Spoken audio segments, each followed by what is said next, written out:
تو اس کے نتائج کیا نکلیں گے آنے والے دن میں پتہ چلے گا. لیکن اگر کسی طور بھی حکومت 10 to 20% بھی مہنگائی کم کرنے میں کامیاب ہو گئی تو آپ کے احتجاج یا مہنگائی کے غبارے میں سے تو ہوا نکل جائے گی. تو پھر آپ کیا کریں گے؟ تو اس کے لیے کوئی سیٹ ٹائم فریم تو نہیں ہوتا ہے. جو آپ کا لیڈر کہتا ہے اس کو فالو کرنا ہوتا ہے, اور ابھی فالو نہیں کیا جا رہا. تو اس کے کیا ثمرات ہوں گے یا کیا نتائج نکلیں گے وہ میں آپ کے سامنے شیئر کروں گا. اب آ جاتے ہیں عدت میں نکاح کیس. عدت میں نکاح کیس میں بشرا بی بی کی سزا معطلی اور عمران خان کی سیشن جج شاہ رخ ارجمند کو دوبارہ کیس بھیجنے کی اور فیصلہ کرنے کی ہدایت پر آج درخواست پر سماعت ہوئی. اور اس درخواست میں یہ کہا گیا ہے کہ دوسری صورت میں ہائی کورٹ خود اپیل سے فیصلہ کرے. تو ہوا یہ کہ اس کے اوپر بڑے سخت دلائل ہوئے. میں سب سے پہلے سلمان اکرم راجہ نے جو دلائل دیے وہ آپ کے سامنے رکھتا ہوں. ہائی کورٹ کا ایڈمنسٹریٹر آرڈر کسی جوڈیشل آرڈر کو ختم نہیں کر سکتا, نہ ہی ریلیف سے روک سکتا ہے. سلمان اکرم راجہ نے عدت کیس میں اسلام آباد ہائی کورٹ کے سامنے دلائل دیے.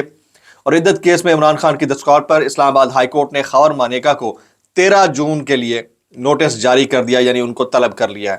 یعنی عدت کیس میں عمران خان اور بشرا بی بی کی درخواستوں پر اسلام آباد ہائی کورٹ نے خاور مانیکا کو 13 جون کے لیے نوٹس جاری کر دیا. تو پہلے ہوا یہ تھا کہ دوسری عدالت میں جب شاہ رخ ارجمند کے علاوہ دوسری عدالت میں جب بھیجا گیا کیس تو اس کے اوپر خاور مانیکا اور رضوان عباسی دونوں پیش نہیں ہوئے تھے. تو آج ان کی ایک فوٹیج آئی ہے, میرے خیال میں یہ آج کی ہے, آج کی نہیں ہے, پرانی ہوگی, جو بھی ہے وہ بہرحال آپ کے سامنے رکھتا ہوں. اس میں آپ خاور مانیکا کو شروع میں آپ دیکھ چکے ہیں. خاور مانیکا کو اسلام آباد پولیس کے حصار میں جگوں کی طرح آتے ہوئے دیکھ رہے ہیں. بڑی اچھی بات ہے, ریاست کو کسی کے خلاف ہونے والی ہرزہ سرائی کے اوپر پروٹوکول یا سیکیورٹی دینی چاہیے. لیکن اسی شہر میں ایک پارٹی کے نمایاں ترجمان کو بلیڈ مارا گیا, ان کو تو کوئی سیکیورٹی نہیں دی گئی. ایک ایسا شخص جو ایک سابقہ اپنی اہلیہ اور آج کل کسی اور کی اہلیہ کے اوپر الزام تراشی اور بہتان تراشی کر رہا ہے, تو اس کو مکمل سیکیورٹی دی جاتی ہے اور وہ ایسے انٹر ہو رہا ہے جیسے یہ ریاست کا یا حکومت کا سب سے لاڈلا شخص ہے. تو بہرحال ذلت اور رسوائی تو ایسی شخصیات کے مقدر میں لکھ دی گئی ہے.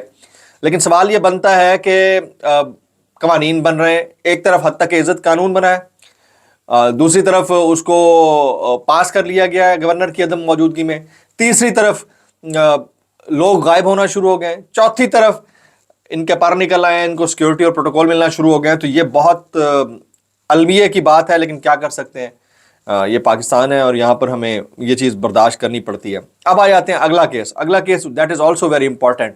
وہ یہ ہے کہ اسلام آباد ہائی کورٹ نے الیکشن ٹریبیونل ٹرانسفر کے الیکشن کمیشن کے کل کے فیصلے پر بڑے سخت سوالات اٹھائے ہیں.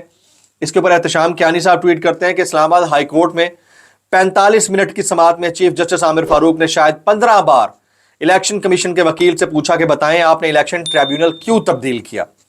کیا الیکشن کمیشن کے وکیل صرف ایک جملے کو پروسیجر فالو نہیں کیا گیا کے علاوہ کچھ نہ بتا سکے؟ چیف جسٹس نے یہ بھی پوچھا کہ کیا پروسیجر فالو نہیں ہوا, 2-3 چیزیں ہی بتا دیں. تو حیران کن طور پر آگے سے کوئی جواب ہی نہیں آیا. یعنی آپ حالات چیک کیے گئے کہ آگے سے جواب ہی نہیں دیا جا سکا. اچھا, اب میں ذرا کچھ اور چیزیں شامل کر دیتا ہوں. ثاقب بشیر اس کے اوپر ٹویٹ کرتے ہیں کہ اگر یہ الیکشن ٹریبیونل جو کہ نیا بنا ہے یہ قائم رہا تو 2 سال تب بھول جائیں, تب تک ویسے بھی بھول بھال چکے ہوں گے پورے پاکستانی. اچھا جی, جس طرح جسٹس جہانگیری نے یہ کیس آگے بڑھایا, بار بار کہہ رہے تھے فارم 45 جمع کرائیں, اب یہ کوئی بات ہے ایسے چلایا جاتا ہے ٹریبیونل تو اب چلائے گا جسٹس ریٹائر شکور پراچا اور وہ پی سی او جج ہیں. تو آپ کو یاد ہوگا مشرف دور میں جن ججوں کو ملی تھی وہ پی سی او کے تحت حلف لے کر انہوں نے کام چلایا تھا.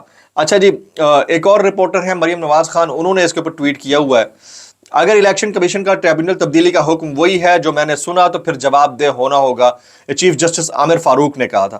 چیف جسٹس اسلام آباد ہائی کورٹ نے ٹریبیونل تبدیلی پر سوالات اٹھاتے ہوئے کہا کہ الیکشن ٹریبیونل مجھ سے مشاورت کے بعد بنائے گئے ہیں. جب میں نے جج نامزد کیا تو بھروسے اور یقین کے ساتھ کیا تھا, نام میں نے تجویز کیا, منظوری تو الیکشن کمیشن نے دی تھی, تو پھر اب ٹریبیونل کا جج تبدیل کرنے کی ضرورت کیا پیش آئی, کیوں پیش آئی؟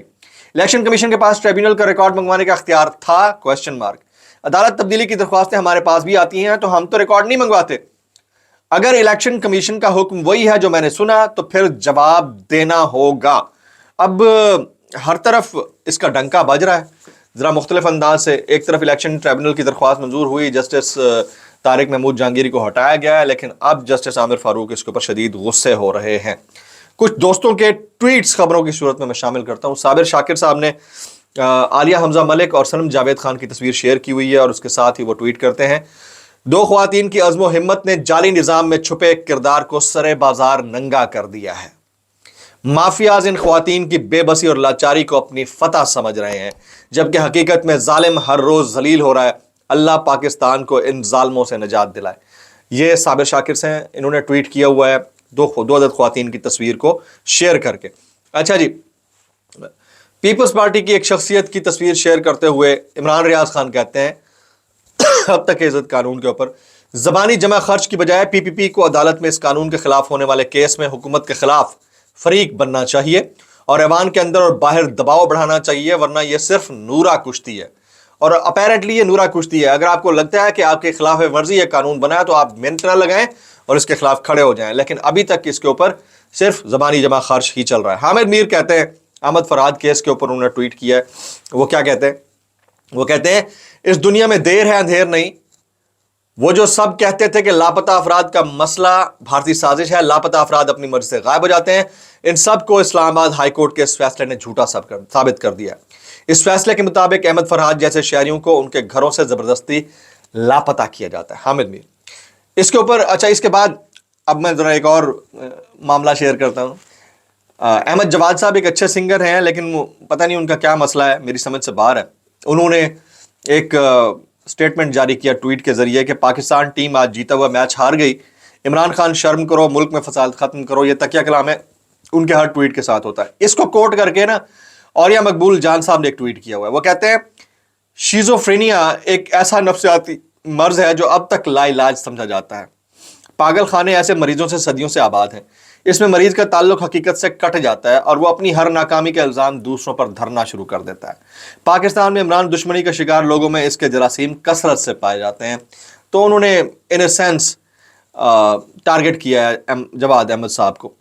اب آ جاتے ہیں آگے جی، کچھ وائرل بیانات۔ ڈسکلیمر، اگر میری بات بری لگے تو معذرت، زیادہ بری لگے تو انتہائی معذرت، اور زیادہ بری لگے تو سانو کی دس والا سیگمنٹ جو ہے کیسے کر لیتے ہو یار، یہ فار انٹرٹینمنٹ پرپسز ہے، میں ڈسکلیمر دے رہا ہوں، آج کل ویسے ہی حالات ٹھیک نہیں ہے۔ جیل میمن صاحب، پنجاب میں حد تک عزت بل پر پیپلز پارٹی حصہ نہیں بنی، میڈیا ٹرائل کے ذریعے پیپلز پارٹی کی سراخ خراب کرنے کی کوشش کی گئی۔ حصہ نہیں بنی، حکومت کا حصہ ہے۔ اچھا، حکومت کا حصہ نہیں ہے، سیٹ اپ کا حصہ ہے، یعنی آئینی پوسٹوں کے اوپر بیٹھے ہیں اور پارلیمانی پوسٹوں کے اوپر نہیں بیٹھے ہیں، اور اس کے بعد آپ کو یہ اس قانون سے کے اوپر اعتراض بھی ہے اور آپ کہتے ہیں کہ ہمارا اس میں کوئی عمل دخل نہیں ہے۔ کیسے کر لیتے ہو یار، کیسے کر لیتے ہو؟ اس سے بھونڈی اگزامپل کوئی نہیں ہو سکتی۔ اگر آپ کو اعتراض ہے، صحافیوں کے ساتھ کھڑے ہو جائیں اور ان کے خلاف پروٹیسٹ کریں اور کہیں واپس لو، سٹیپ ڈاؤن کرو اس کو۔ یہ ہوتا ہے طریقہ کار۔ یعنی بھٹو صاحب کی پارٹی جو ہمیشہ جمہور اور جمہوریت کے لیے کھڑے ہوئے تھے، ان کی پارٹی کے اندر یہ چیز چل رہی ہے تو یہ افسوسناک نہیں ہے تو اور کیا ہے۔ ارشاد بھٹی صاحب فرماتے ہیں، 200 یونٹ فری بجلی کا نعرہ فلاپ، صاف ستھرا پنجاب، 5 آئی ٹی سینٹر، ادویات کی گھر تک فراہمی، ہیلتھ کارڈ، مفت وائی فائی، سب فلاپ۔ زراعت کا جنازہ نکال دیا۔ پنجاب حکومت کی بدترین کارکردگی رہی، صرف نیکی کر سوشل میڈیا پر ڈال کی پالیسی چل رہی ہے اور کچھ بھی نہیں ہے۔ کیسے کر لیتے ہو یار، کیسے کر لیتے ہو؟ آگے جی، اب سار عالم صاحب بڑا زبردست انہوں نے سٹیٹمنٹ دیا، انہوں نے قصور ٹیم کا نہیں ہے، محسن نقوی کو لانے والوں کا۔ بہتر ہے نقوی صاحب صرف ایک کام کر لیں، اور وہ کام وہ کیا کہنا چاہ رہے ہیں وہ آپ سمجھ ہی گئے ہوں گے۔ کیسے کر لیتے ہو یار؟ آگے جی، کاشف عباسی صاحب، جب اس ملک کا دوسرا کوئی نظام نہیں کام کر رہا تو کرکٹ سے کیا توقع؟ جس طرح پاکستان چل رہا ہے ویسے ہی پاکستان کی کرکٹ چل رہی ہے، سب کچھ دھکا سٹارٹ ہے، دوستی یاری کا نظام چل رہا ہے، چل سو چلنے دیا جائے۔ کیسے چل رہا ہے بھائی، کیسے کر لیتے ہو یار؟ خواجہ آصف صاحب، شیخ مجیب غدار نہیں تھا، میں نہیں سمجھتا شیخ مجیب غدار تھا۔ خواجہ آصف، جب آپ یہ نہیں سمجھتے اور اگر عمران خان نے کہہ دیا ہے تو عمران خان کو کیوں آپ نے بنا دیا ہے بھائی؟ کیسے کر لیتے ہو یار؟ قاسم سوری، پاکستان میں اگر میرٹ ہوتا تو نون لیگی رہنما پیر ودھائی اڈے پر ناڑے بیچ رہے ہوتے ہیں۔ آئے ہائے ہائے، اس سے بہترین ایگزامپل کوئی نہیں ہو سکتا، اس سے بہترین جملہ کوئی نہیں ہو سکتا۔ سوری صاحب کیسے کر لیتے ہو یار، کیسے کر لیتے ہو؟ خواتین و حضرات، آج کے ولاگ سے اتنا ہی۔ سبسکرائب کیجیے، بیل آئیکن کیجیے، دعا میں یاد رکھیے گا۔ السلام علیکم رحمۃ اللہ وبرکاتہ۔